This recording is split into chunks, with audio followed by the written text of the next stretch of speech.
네, 안녕하세요. 블룸 컴퍼니 대표 박정효입니다. 살롱에서 뵙게 돼서 반갑고요. 그래도 영상을 한 반 정도는 켜주셔가지고 제가 편하게 얼굴 보면서 말씀드릴 수 있을 것 같습니다.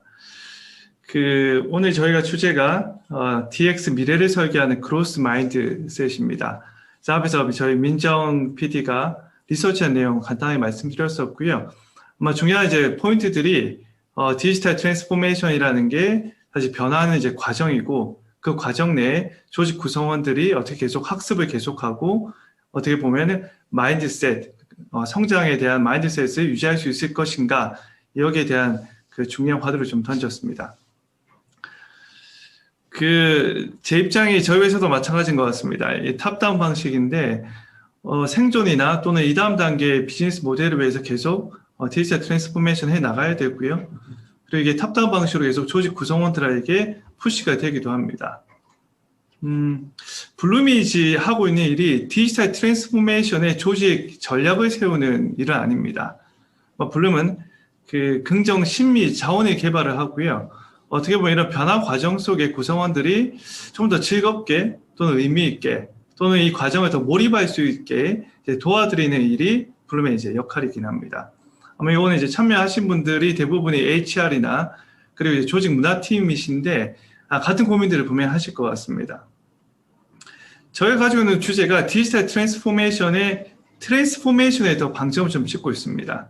어떤 조직이든지 실제 근본적인 변화를 이루기까지는 사람들의 마인드를 바꿔야 되고요.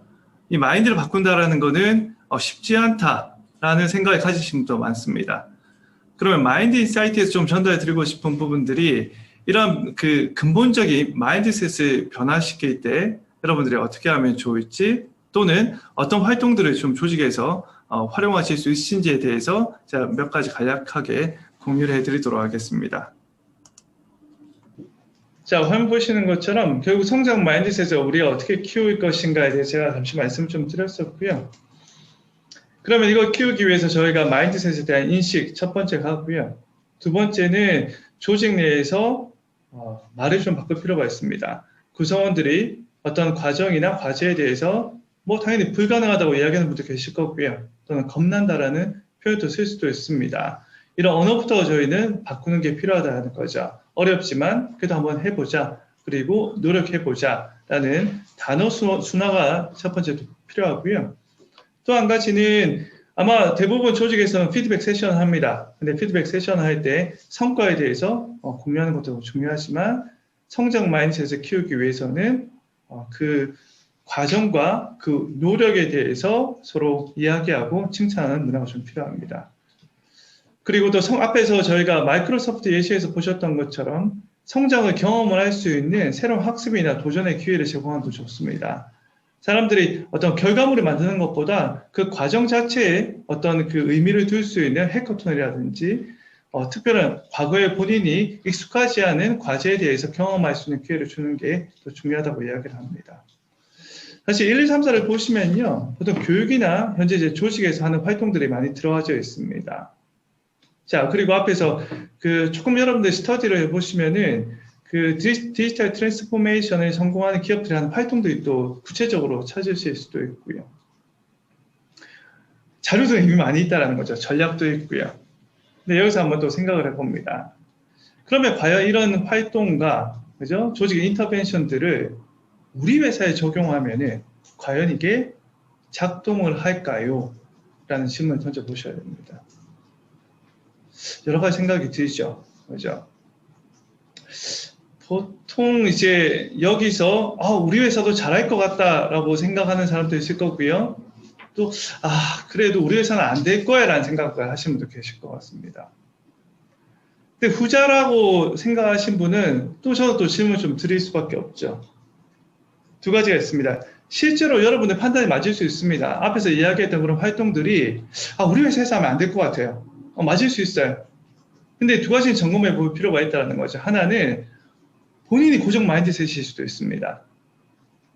무슨 얘기냐면 제가 담당자들 만나보면은 같은 조직이지만 담당자가 우리 조직을 볼 때 우리 조직은 안 바뀐다라는 거예요.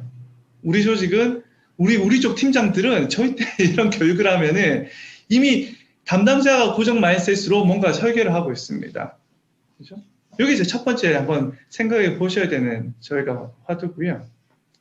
두 번째 주제는 실제로 우리 조직은 안 바뀌도록 좀 사람들이 굳어 있을 수 있다는 겁니다. 그러니까 이거는 이제 여러분 나름대로 판단하실 거예요. 우리 조직을 보면은 뭔가 분위기도 그렇고 사람들이 생각하는 방식도 그렇고 과연 실제 내가 뭔가 이런 활동을 하더라도 작동 안 될 것 같다는 겁니다. 맞을 수 있습니다. 그래서 저희가 마지막으로 제안을 좀 드리는 게 구성원들 자체의 마음 상태가 되게 굳어 있는 조직들이 있습니다. 이런 조직에 저희가 픽스드 마인드셋과 그로스 마인드셋을 내세운다고 하더라도 사람들이 과연 마음을 확장해서 성장 마인드셋으로 갈 거냐, 이건 뭐 쉽지 않다고 저는 생각을 하고 있습니다. 제 조직 혁신이나 변화를 했던 경험들이 다들 있습니다. 근데 그게 부정적인 경험이 쌓여져 있는 조직도 있습니다. 그러면 생각들이 되게 부정적 신념이 강해지고요. 그리고 우리 회사에서 하는 변화나 혁신은 항상 실패할 것이다. 그죠? 일반화 시켜버립니다. 근데 이런 조직에서 저희가 앞에서 이야기했던 그런 그로스 마인드셋을 높이는 활동이나 또는 그로스 마인드셋을 여러분들 저기 픽스 마인드셋을 그로스 마인드셋으로 바꿔야 됩니다. 이런 이야기가 좀 비현실적인 이야기가 될 수도 있습니다. 그래서 오늘 마지막 저희가 좀 이야기 드리려고 하는 게 고정 마인드셋에서 성장 마인드셋으로 갈 수는 있습니다. 근데 그게 아까 한 30% 간다고 이야기를 했었죠. 근데 이런 것들이 확률을 좀 높이기 위해서는 기본적으로 구성원들의 마음을 좀 말랑말랑하고 그리고 관점을 좀 확장을 시키고요. 에너지를 높이는 것부터 사전 작업을 하시고 이 다음 단계 성장 마인드셋을 가시는 게 훨씬 더 성공률을 높일 수 있다는 거죠. 그래서 오늘 마지막으로 블룸에서도 이제 이런 교육들을 좀 합니다. 이제 성장 마인드셋을 키우기 위해서 다양한 이제 활동들을 하고 있고요. 그냥 세 가지만 간단하게 소개해 드리고 좀 마무리를 좀 해볼까 합니다. 자, 첫 번째는 저희가 가능성에 나왔고요. 자, 어차피 큰 조직일수록 사람들은 유형화가 됩니다. 내가 어떤 역할을 맡고 있고 이런 나를 볼 때 딱 한정된 프레임 안에서 자신을 보게 됩니다. 근데 이런 분들이 사실 변화를 시도할 때 나를 깨고 나가는 게 좀 힘들어할 수도 있고요. 그러면 이제 첫 번째 저가 할 수 있는 작업들이 구성원들 자체가 나를 바라보는 관점을 좀 넓혀주고요. 그리고 자아를 조금 확장할 수 있다라는 신념을 좀 주는 게 필요합니다. 그 다음 또 뭘 할까요? 미래에 내가 원하는 모습에 대해서도 단어를 적고 스토리텔링 할 수 있게 합니다. 그러니까 저희가 이 작업을 통해서 할 수 있는 부분이 뭐냐면은 내가 자아라는 게 하나의 자아가 아니고 여러 개의 자아가 있다라는 다중 자아 이론을 좀 알려주고요. 그리고 나는 끊임없이 성장할 수 있다라는 가능성에 대한 관점을 열어주게 되면은 트랜스포메이션이 훨씬 더 쉬울 수 있습니다. 두 번째가 아까 앞에서 나왔던 사람들이 상당히 비관적인 사람들이 많을 수도 있습니다. 그렇죠? 이게 과거에 여러 번의 경험을 통해서 우리 조직은 안 돼, 나는 안 돼라는 학습된 무기력이 쌓여져 있을 수도 있다는 거죠. 근데 이런 부분들이 또 이제 심리학자들 고민을 많이 합니다. 무기력이 학습될 수도 있지만 여러분들의 미래에 대한 긍정적인 것들을 보는 시각도 충분히 학습될 수 있다는 게 마틴 셀리그만이 얘기하는 학습된 낙관주의입니다. 자, 여러분도 이제 마찬가지일 것 같은데 근데 여기에 시작은 기분 좋게 하실 필요가 있다는 거죠. 아마 저희가 지난 세션에서 자기 효능감이라는 세션을 같이 좀 진행했습니다. 같은 맥락으로 좀 보셔도 되고요. 어떤 이제 변화를 시작하는 시점에서 사람들이 이 변화를 통해서 본인이 만들어낼 수 있는 나의 베스트 셀프에 대해서 같이 한번 생각을 할 수 있도록 도와주는 활동이 상당히 유용합니다. 그 상호 인터뷰를 통해서 그걸 작성하는 것도 괜찮고요. 개인이 작성하는 것도 좋습니다. 근데 조금 미래에 대한 베스트 셀프에 대한 성찰을 하게 되면은 그 과정 속에 내가 겪게 되는 어려움 내가 어떻게 극복할지에 대해서도 한번 또 고민하게 되고요. 그리고 시작 시점에서의 동기부여하는 데도 상당히 도움을 줄 수가 있습니다. 자, 이런 세 가지 활동들이 어떻게 한번 생각해 보시면은 저희가 고정 마인드셋에서 성장 마인드셋으로 바로 갈 수 있는 조직들도 분명히 저는 있다고 생각을 합니다. 그죠?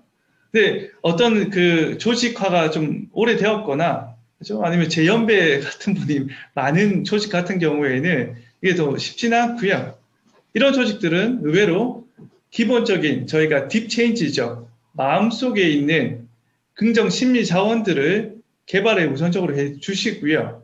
그리고 성장 마인드셋으로 연결시켜 주신다라면은 100% 성공한다라는 건 전 거짓말인 것 같습니다. 다만 앞에서 이야기했던 것처럼 10개 기업 중에서 보통 3개가 성공할 수 있는 것들을 반대로 10개 기업 중에서 한 7개가 좀 성공할 수 있는 그런 조직 활동이 될 수 있지 않을까라고 생각을 하고 오늘 제 이야기를 마무리하도록 하겠습니다.